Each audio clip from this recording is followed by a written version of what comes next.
Journeys Ahead, Draft 2, Chapter 13, Calamity. Written and narrated by T.S. ProArt. And that should do it. Yeah! Void excitedly shouted aloud with newfound hope as he hooked the Crescent Starstone up the jet's connector wires. This allowed the supercomputer to both process and download the magical radiance within the stone, giving him the data to create a full map of the multiversal constellations. Map construction time estimated 30 minutes. The big bot estimated as everyone stood around him within the workshop's garage. Yeah! Let's go! Up high, Blue! Jada yelled with a happy spin and turn before raising her right hand up for a high five. Smirking, the spark raised his left mid up and clapped it upon Jada's, creating a resounding pop to echo out. Down low! She then coaxed with a lower in that same hand. In response, Void went to hit it again, but as he neared, Jada snatched her arm back and laughed with a little twirl. Too slow! She exclaimed, getting Void to roll his eyes and laugh as well. Glad to see you two in high spirits. Nock expressed with a relaxed stance as Pofnu laid atop his head, being curled up into a little ball. The young pup was once again sleeping, as she now began to find comfort in those who had taken her in. To say the least, everyone was happy to see her at ease after all that had happened. They of all people knew that losing a family was no easy mountain to climb. Yeah. Also, sorry about nearly getting us all killed. I couldn't hold it in. Cott nervously apologized with an awkward smile and rubbed to the back of his head, feeling regret for sneezing at the worst place at the worst time. Void, however, could care less. This was the furthest he had ever gotten into understanding where these monsters could be coming from. 5 years too long, he thought inside, as he couldn't help but smile at everyone. No, it's okay. This may just be my closest chance to fighting Lois' source. Once I do, I can seal them all back for good. And it's all thanks to you guys. Void stared with pride as his eyes furrowed into a sad gaze, but with his mouth forming a smile. I genuinely do not know what to say. All of you, you didn't have to help me, but you did anyways. Thank you. Just thank you all. Void repeated without stop, getting Jaya to wrap her arm around him mid-spill. Of course, dude. At least now we can say we're about to save the Omniverse. What better way to do that than with a bestie at our sides? Jada replied with her brace-filled smirk while holding up another fist for Void to bump. Chuckling, the spark returned the gesture, causing Jada to make an explosion motion with her hand. She said, alongside getting Nock and Caught the smile. Say, you kids let us know when all that junk is downloaded. Me and Caught are gonna go get pickup. We'll take Pofnu for a ride too. You guys go with Gilbert's Burger Corner? Nock asked the both of them, as he now took Pofnu off his head and held her close. Turning, the two both rounded the corner and took a pair of car keys off a wooden workbench as they began to leave. Sounds good with me. Blue, trust me, those are some of the best burgers in town. Jada assured with a shoulder nudge to Void's happy little self. I'll take your word for it. He replied with a continuous smirk as the sound of the door closing erupted from within the workshop. Moments after this, Jada took Void in both of her hands and began to bounce up and down in pure glee and excitement.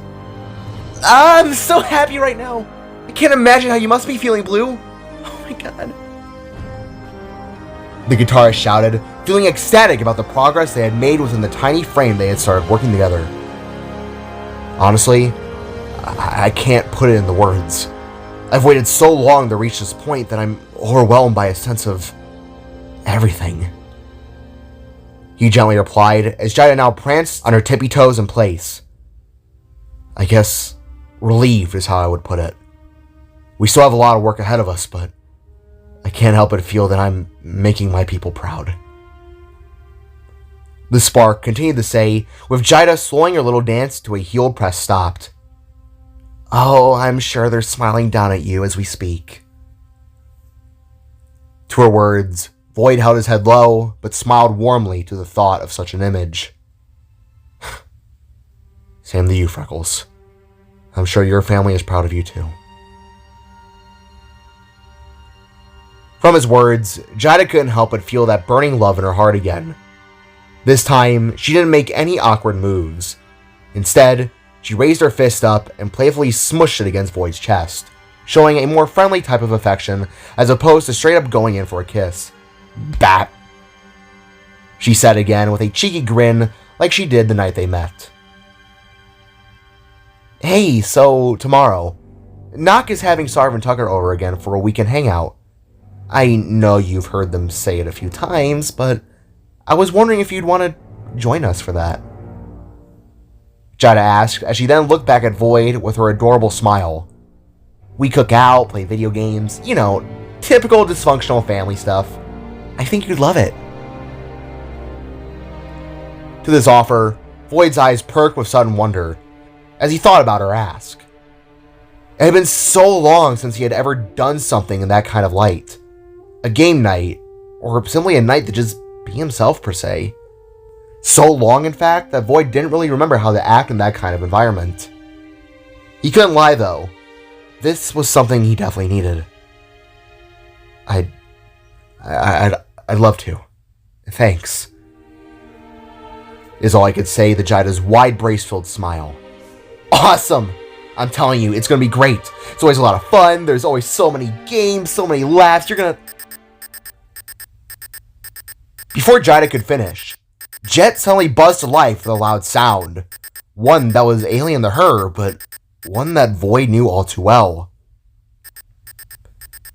It went off again, causing the spark's glee to fade, and for him to slowly face the machine with sudden growing dread. Jet? The spark asked, as his screen flashed red. Warning. Glitch approaching. The machine said on the screen in Void's native language that Jida couldn't read. Hey, what's up with him? She curiously asked with a head tilt and point as the alarm blared again. For a long few moments, Void attempted to comprehend what he was seeing. Right here? Right now? He asked inside, as his ears began to fill with the tense beating of his heart. What? He whispered, while Jida's words were muffled out from behind his strain. At that moment, not even a few seconds after, the ground beneath them began to crack and split with a bright light, which only left Void with one instinctual reaction. Move! The spark screamed as he turned and dove into Jida like an angry football player. In a bright purple flash, a massive glitch suddenly broke through the floor in large, reality-ripping tears. As it made itself known, Jet was thrown back from the blast alongside Void and Jida to the cement below. Even the Starstone was knocked down, as the big, otherworldly being flipped itself into an upright stance and landed hard within the workshop's grounds. Whoa, whoa, whoa, whoa, whoa! Jida shrieked, as Void got upright and stood in front of her with a defensive posture. What the? He shouted in disbelief, as they set their sights upon none other than Lois's little brother, Calamity. Foolish little spark, going around thinking you can make offers and deals, slipping your way through the cracks to find our home. Did you forget that my brother always has his eye on you? The big purple jumble of glitching shards cackled out as he reached one of his hands down and snagged the stone from the floor. Hey! Hey! Void cried out as both him and Jida stood upright and charged with their respective abilities. Come here, boy. Let's cause a ruckus. Calamity spat as he suddenly flung himself backwards and crashed through the first garage door in the workshop, right out into broad daylight. Wait! Wait! Void shouted in dread as he began to sprint towards the broken open door. He took the stone! Jida cried as Void leapt forwards, slid to a stop, and looked on ahead, watching in horror as the monster began to sprint on its shattered limbs like a galloping horse. Scrap! Scrap! Scrap! Void cried as he looked from his left and then to his right, taking notice of the many motorcycles that sat outside the workshop. "Hang on! I gotta grab my cloak!" Jida called towards the spark, but he wasn't listening. It was as though his brain had just been set in the autopilot. Without a word, he deployed his battle helmet and ran towards the nearest bike, a black, sleek one that said the words, Leo de Sanrico Cruiser on its side. Taking hold of it, Void sat upon its seat and revved the engine. He may not have been old enough to drive, but he wouldn't be able to keep up with the glitch at the pace it was moving. Kicking the bike's kickstand back into place, Void revved the engine and pulled out, albeit in a wobbly boost.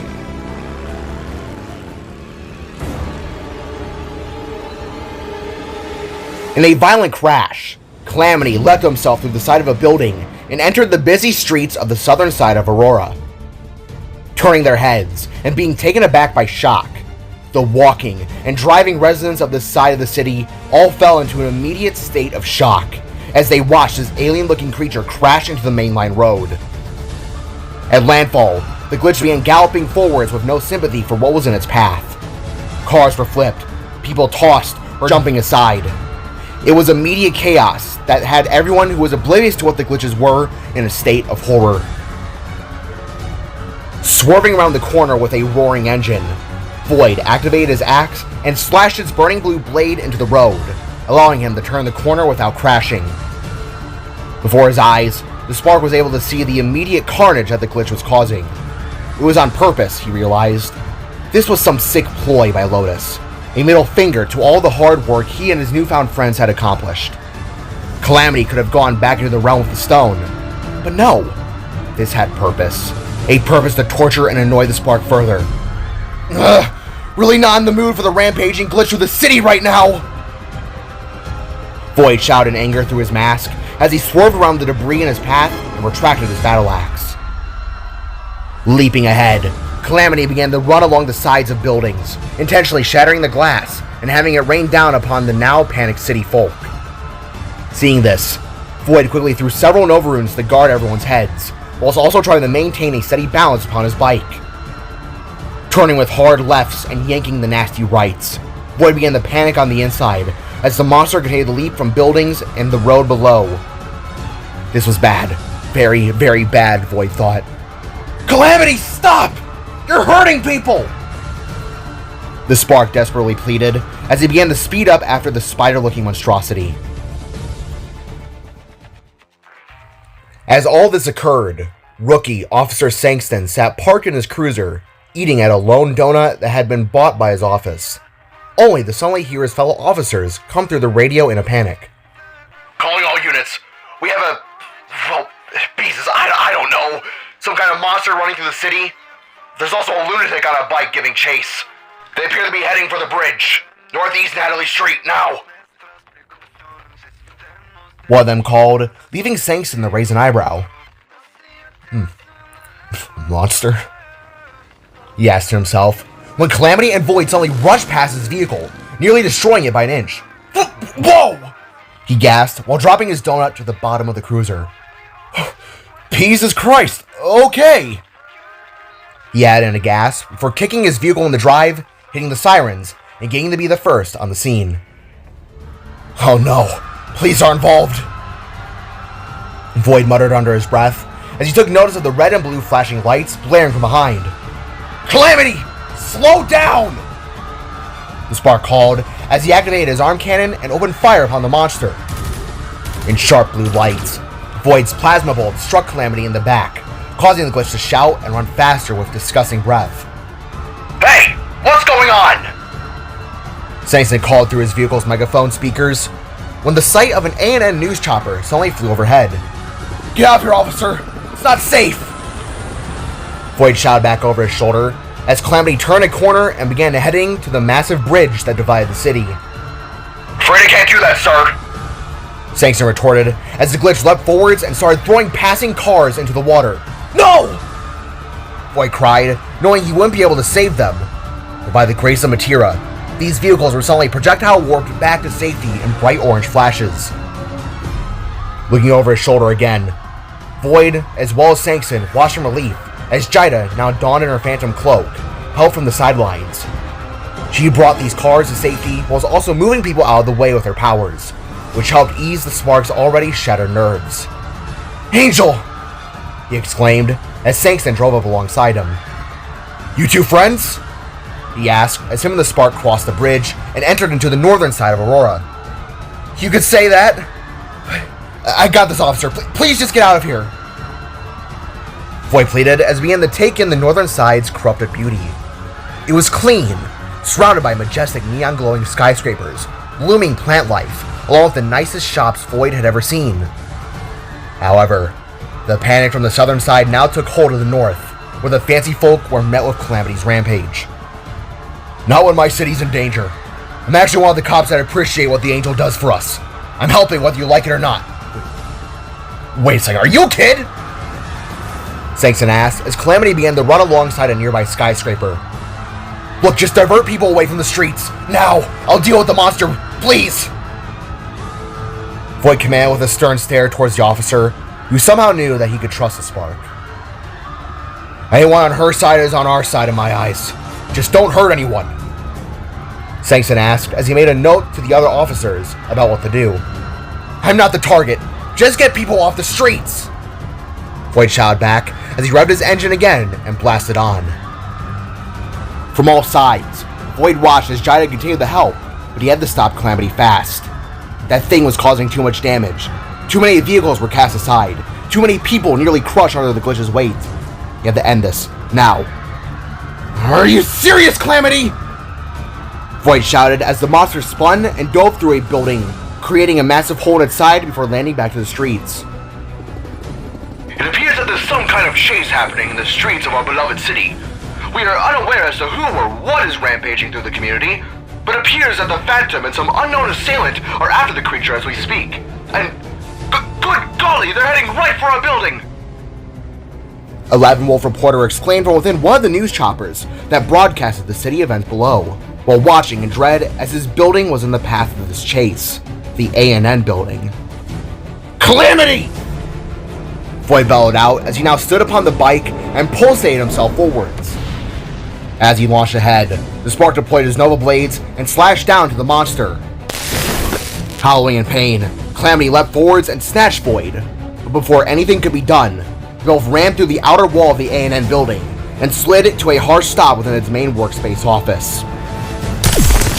Shouting in surprise, everyone inside leapt back and looked on in horror as the two forces of good and evil stood apart from one another in sliding stops. Stancing itself like a threatened spider, Calamity's glass shards sounded to click and bend while it glared upon the Spark with its many green eyes. Gazing back, Void focused his eyes upon the Starstone within its hand and immediately felt a surge of rage enter his heart. "Give me the stone! Now!" Void bellowed as he blasted forwards and tackled Calamity back out and into the ruined streets of northern Aurora. For a good 30 feet or so they fell, until landing hard back upon the cement. In a blue pulse, Void knocked Calamity away as the fires from his rage surrounded the streets. Smoke billowed through the air, news choppers soared overhead, as both of them now stood back up. Preparing himself, Void got ready to fight on, when all of a sudden, Sankston's cruiser roared in and rammed Calamity so hard, he fell back into the flames and dropped the Starstone.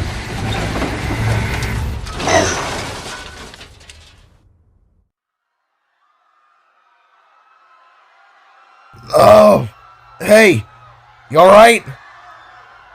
the officer asked aloud as he stumbled out of his airbag-deployed seat, while drawing his gun in an awkward shuffle. "Blue!" Jaya then yelped as she warped or concealed itself by his side. "The stone!" was all Void could say, resulting in Jida projectile warping it back to her hands. "Got it!" she exclaimed, for the two looked up at the officer, who was looking back down at them with scared and confused eyes. "Jesus, you two are just kids. What's going on? Are you both okay?" he asked with a kneel, which surprised Jida in particular. A cop had never acted this way towards her. It was weird. It made her a little uneasy. Yeah, I think she began before they were all cut off. Okay. That's it. Calamity growled out as he crawled his way back out of the flames and stood up to a towering stance. Whoa, whoa, whoa, whoa, whoa, whoa, whoa. Sangson gasped with a raise in his pistol while the massive glitch approached. Guess we are fighting dirty. When I'm done with you, Spark, I'll kill your little girlfriend next. How about that? Calamity ranted with a slam in his spikes, resulting in Void taking his stance and readying his battle axe. Freckles, get the stone and the cop out of here, now! He demanded through his mask, leaving her the worldly nod, and then take hold of Sangson's arm. Hey, wait, what's going... The cop cried out, before Jida warped him away, leaving only Void, Calamity, and a massive group of distant onlookers watching from both the streets and television, as the two opposing forces were surrounded in a growing ring of fire. Lunging forwards with his two front spikes, Calamity slammed them down upon Void, who easily dodged by somersaulting below his shattered body. Once beneath, he charged up his horns and released a powerful, burning energy pulse. Squealing like a pig, Calamity went up into the air and then back down like a thrown-aside toy. Rolling over himself, he first disassembled and then reassembled, whilst Void raided his axe once again. Leaning forwards, this mangled glitch began to shoot bolts of power from its lingering eyes that came out as little strands of electricity. Dodging akin to a fancy dancer, Void evaded each strike with flips and twirls, all while the audience watched on in absolute shock to the scene. Leave this world, now! Void shouted as he spun and threw his battle axe so hard, it slashed and lodged itself deep in the Calamity's face. He cried out in pain, with a spark quickly advancing upon his form. Leaping up, Void jumped the glitch's detached build, took hold of his axe, and then began to rapidly punch Calamity in his massive rectangular head, seeing nothing but red for the henchman that aided in his people's demise. Leave! Now! He warned again, as Calamity attempted to claw Void off. If you want me to leave, you'll have to kill me. The Glitch King's little brother hacked out as he swung himself around and dislodged Void along with his axe from his head. Landing on two sliding feet, Void looked back up at the monster that now snagged two cars and chucked them in his direction. Huffing, Void began to dodge again and again before whirling around, charging up his left fist and smashing it into one of the vehicles so hard it went flying back and striking the monster down. Rolling across the pavement, Calamity repeated his attack procedure and stood back up without flaw. With glaring eyes, he pounced at Void with his hands outstretched. Readying himself, the Spark got ready to strike the demon back once more, but before contact could be made, Jida reappeared with a bright warp and kicked Calamity aside so hard, glass shards flew off his head. Hey, Blue! She greeted from beneath the hood before warping to his side. You holding up well? She asked as Calamity continued to get back up. Not until we get rid of this guy. Tag team?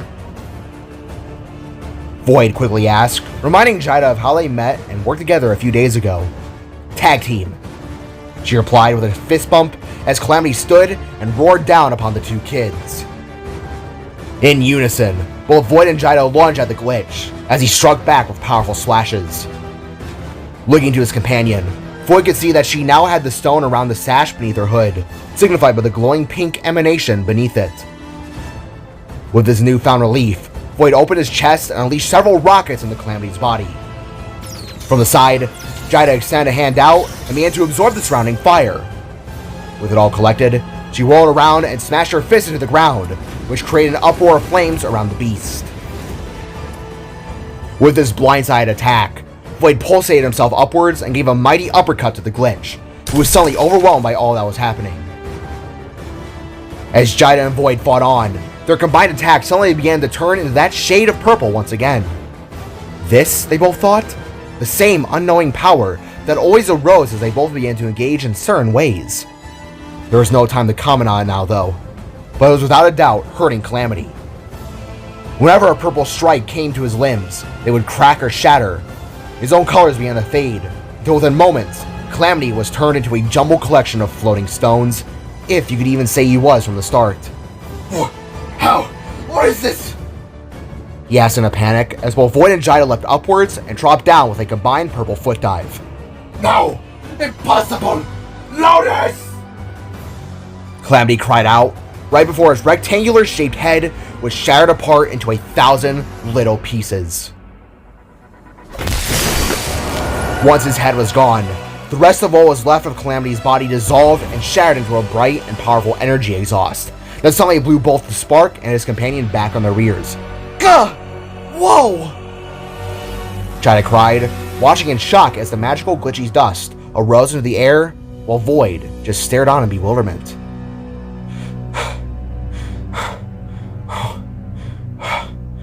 Oh my god.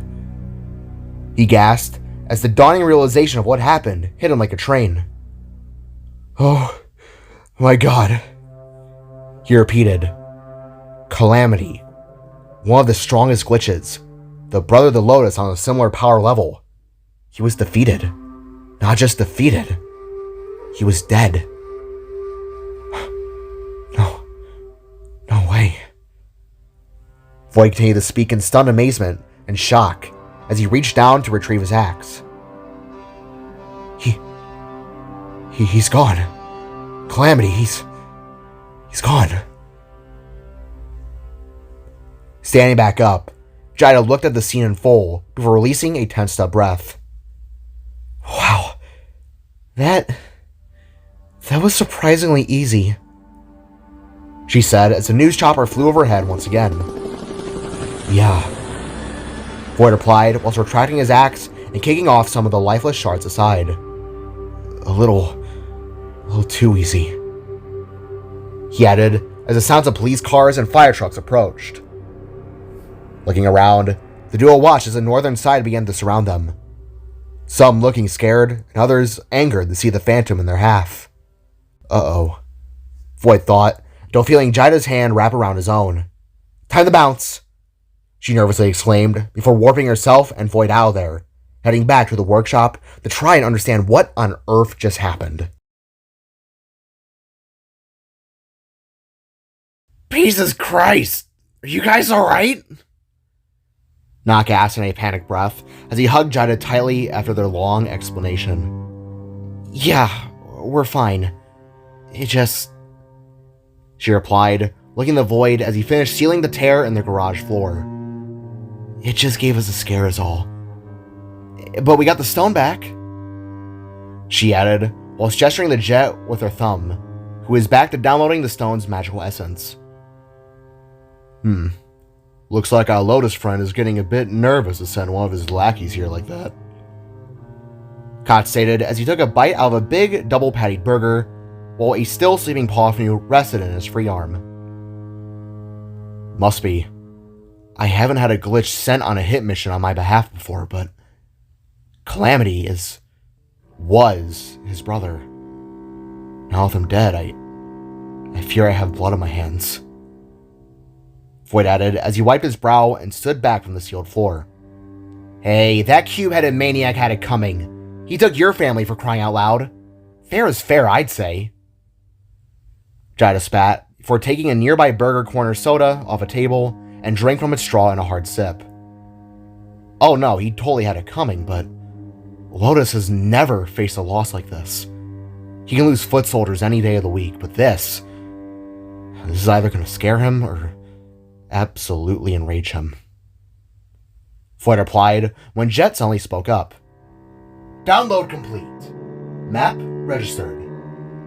Are you ready, my creator? Turning their heads, everyone eyed the robotic computer as he slowly rolled his way over, leaving Void to finish his words. It would seem we're about to find that answer out sooner rather than later. Approaching Jet, Void took in a long and hard breath before clicking the enter key upon his makeshift body. This was it, he told himself, as they all watched a hologram appear, showing a lined-out pattern of the star map. As each constellation path formed, They all watched as the tracing connector line began to both spiral and zigzag, showing a map that linked up with the current glitch attacks Void had dealt with, which were many and far between. Smaller and smaller, the line got, causing Void to sweat and leaving his allies to stare on in anticipation. One dot marked after the other, again and again, until at last, the map trace stopped at one singular point, a spot that led the Void falling wide-mouthed and taking a stumbled step back. What? He gasped as the name of this reality point popped up in spark text. No. This can't be. Void muttered in a cold chill, getting the others to turn towards him. Blue, what is it? Jida asked, just as Jet spoke aloud. My friends, it appears our map's starting point leads back to only one spot. The glitch's possible source point is now suspected to be in the in-between dimension realm of Salvaheim. From this revelation, everyone snapped their heads to the side with wide eyes, leaving Jida to suddenly shout aloud. Salva what? She called, as Void shakily took a few more steps back. Wait, that doesn't make sense. Void, was your home, right? Nock asked, as the spark held his head with thudding thoughts. Hey, jet engine, elaborate. How's that possible? Cod asked with a furrowed brow and snap in his fingers, as he continued to hold a sleeping Pofnu in his arms. From behind, Void's eyes began to shake in anxiety as he tried to understand how that could have been possible. That doesn't make sense, he muttered, sparking Jida to turn and run to his aid.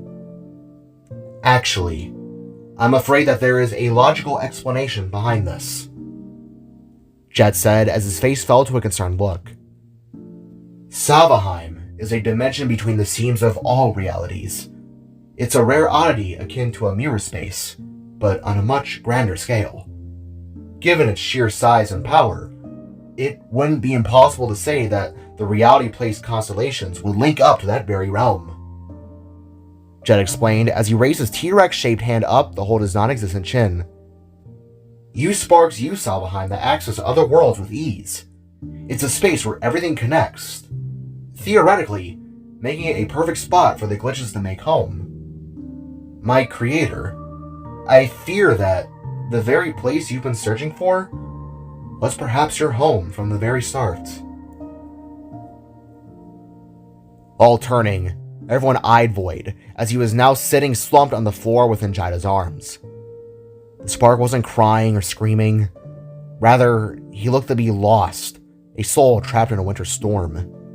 He was shaking and mumbling to himself. No, it can't be. How? Void asked himself as both Nock and Cod approached with kneeling postures.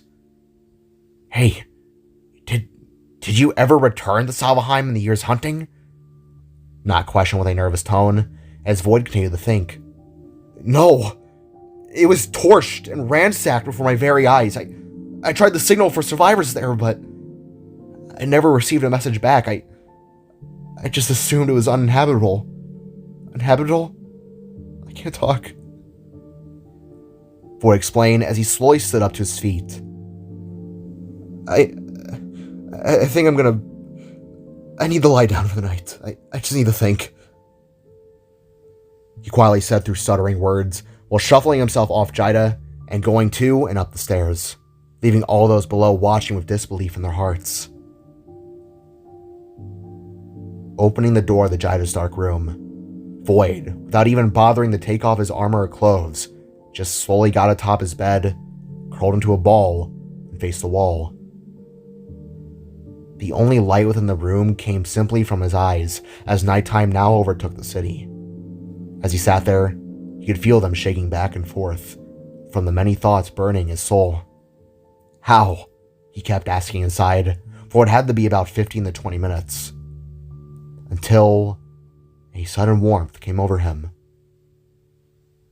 Crawling into the same bed herself, Jida, with a comforting orange glowing aura, wrapped her arms around Void's body and snuggled up beside him. Reaching around, she slithered her right hand underneath his arms and then gently interlocked it with his left limp hand. To this, Void slowly closed his eyes and let silent tears soak his pillow, all while Jida continued to comfort him without words, for she was the only light in what was without a doubt one of Void's darkest hours.